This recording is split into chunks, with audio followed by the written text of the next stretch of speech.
Bismillahirrahmanirrahim. Class 6 welcome in lecture number 12 of this course. In today's lecture we will solve the remaining exercise of the poem Daisy. Class आज हम the poem daisy की जो remaining exercise थी ना, जो page number 40 पे कुछ रह गई थी एक्सरसाइज, वो हम कंप्लीट करेंगे इंशाल्लाह। उसमें क्वेश्चन आंसर्स थे, उसके अलावा जो आगे लेटर्स हैं वो मैं आपको फॉर्मेट बताऊंगी आज के लेक्चर में। तो सबसे पहले तो आप ओपन करें पेज नंबर 34। यहाँ पे आपके पास कुछ दिए हुए हैं क्वेश्चन आंसर्स पेज नंबर 34 पे। जब आप ओपन करते हो ना पेज नंबर 34 को, तो यहाँ पे ऑप्शन ई दिया हुआ है जिसमें लिखा हुआ है आंसर द फॉलोइंग क्वेश्चंस।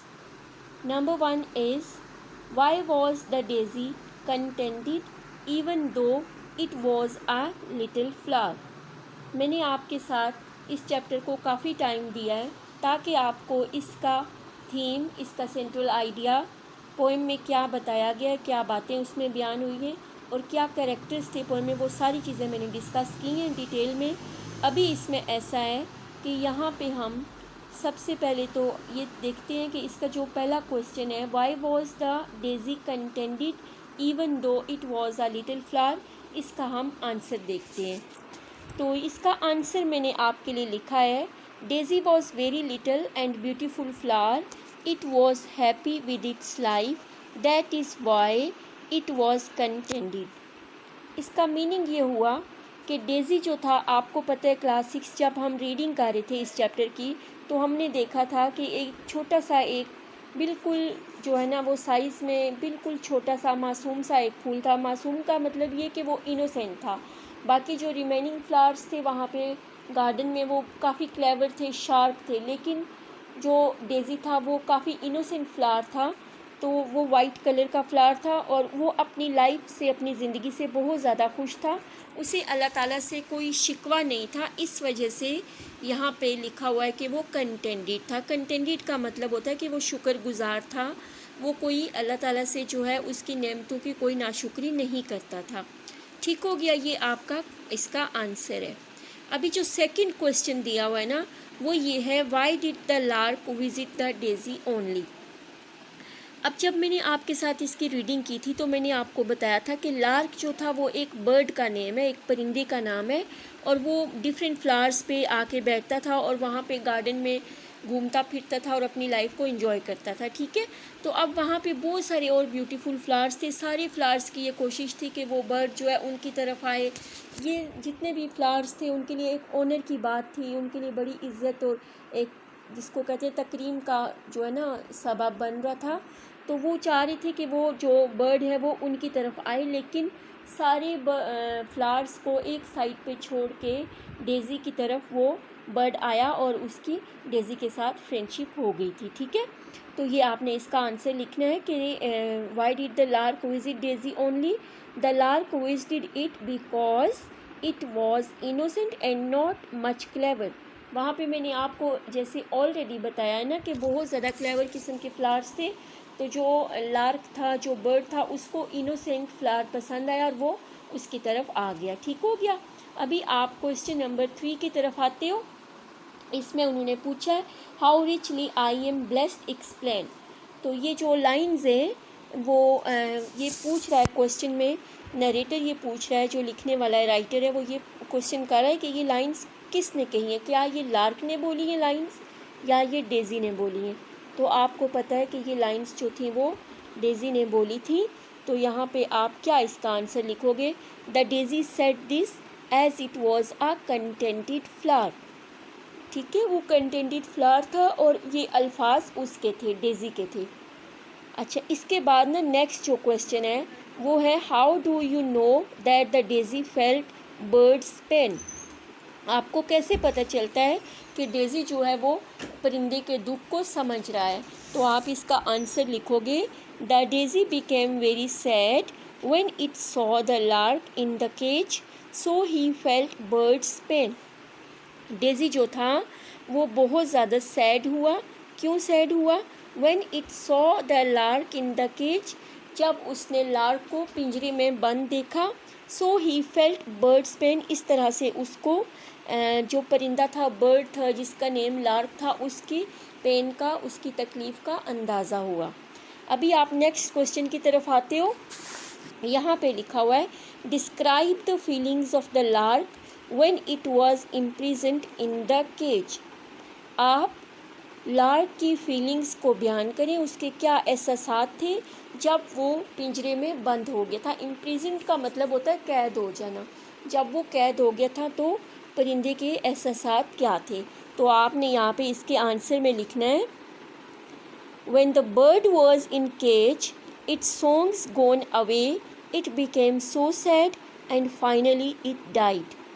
तो क्लास 6 मैंने आपको पहले भी बताया था कि जब किसी भी परिंदे को किसी मतलब गार्डन वगैरह से, या जो उसका एक ओपन इन्वायरमेंट होता है जिसमें वो परिंदे, आपको पता है आज़ाद अल्लाह ताला ने पैदा किए, जब वो घूमते हैं फिरते हैं बागात वगैरह में या फ्रेश एयर में, तो वो बड़े एक्साइटेड और खुश रहते हैं। लेकिन जब उन्हीं परिंदों को आप पिंजरों में कैद कर देते हो तो ज़ाहिर सी बात है कि आप उनकी आज़ादी को छीन लेते हो, स्नैच कर लेते हो। तो फिर क्या होता है कि वो भी लिविंग है ना, लिविंग थिंग्स है।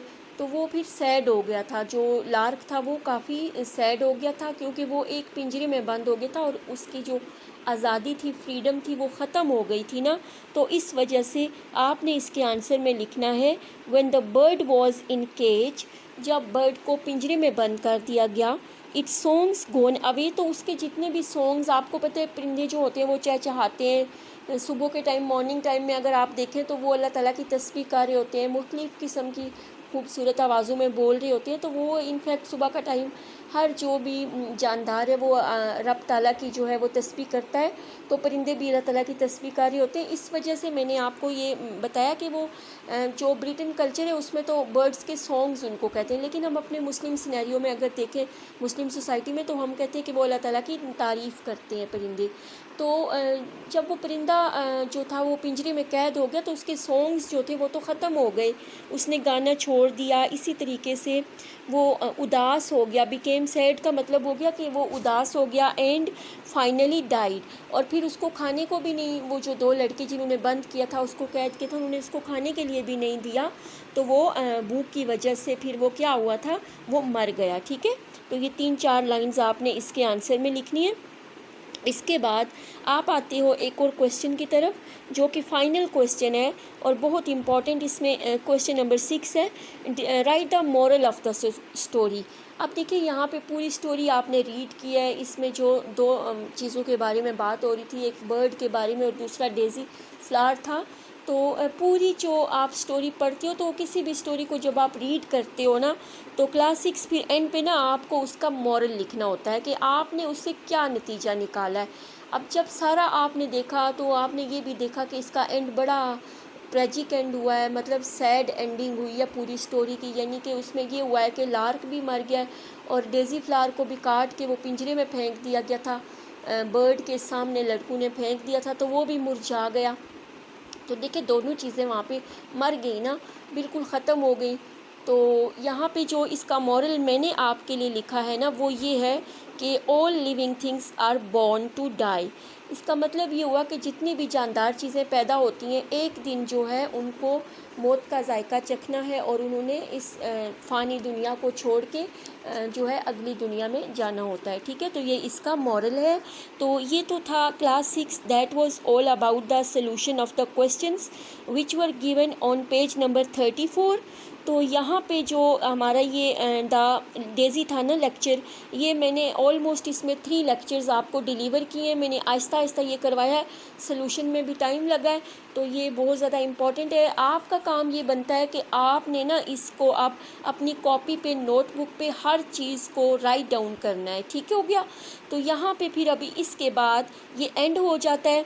अच्छा जी, अब इसमें ना आगे देखिए, अगर आप पेज नंबर 34 पे देखते हो ना, तो ये कुछ लैंग्वेज लैंग्वेज स्ट्रक्चर्स है, कॉन्टीन्यूस टेंस है और फ्यूचर कॉन्टीन्यूस टेंस है, तो ये तो टेंसेस की बात हो रही है।